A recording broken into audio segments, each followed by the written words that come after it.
ఏ power మాదే పెత్తనం మాదే మమ్మల్ని ఎవరు అనేటోళ్ళే లేరనుకుంటే ఈ ఎల్లకాలం నడవదుల్లో ఒక్కపారి అధికారం పోయిందంటే పాతే అని మళ్ళా ముంగట పడతాయి.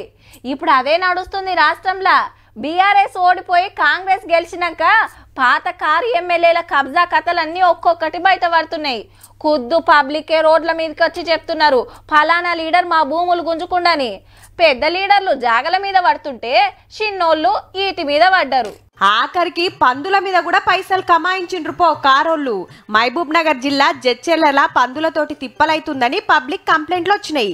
టౌన్లో అగువడొద్దని మున్సిపాలిటోళ్ళు ఆర్డర్ వేస్తే జరంత టైం కావాలని సాదేటోళ్ళు అడిగినా అస్సలు ఇయ్యలేదట. మున్సిపల్ చైర్పర్సన్ మేడం గారు పెర్మిటి ఇగో గిట్ల నడిపిండట దందా.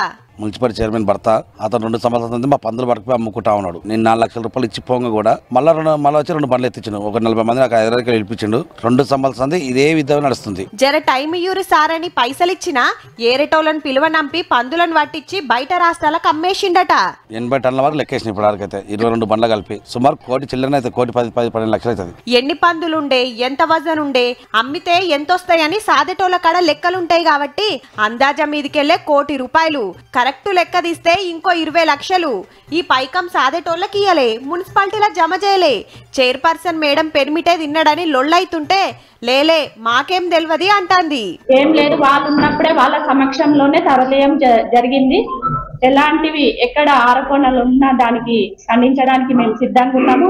ఎవరి దగ్గర ఎవరు ఏం తీసుకోలేదు. మరి పైకం ఏడుందో చెప్తే అయిపోతుంది కదా మేడం.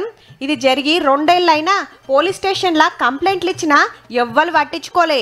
ఇప్పుడు కార్ ఎమ్మెల్యే పోయి కాంగ్రెస్ ఎమ్మెల్యే వచ్చే వరకు కథంతా బయటపడి ఎంక్వైరీ నడుస్తుంది. భూములు మింగుడే అనుకున్నాం, పందుల పైకం సుత కుమ్మిండ్రు పో.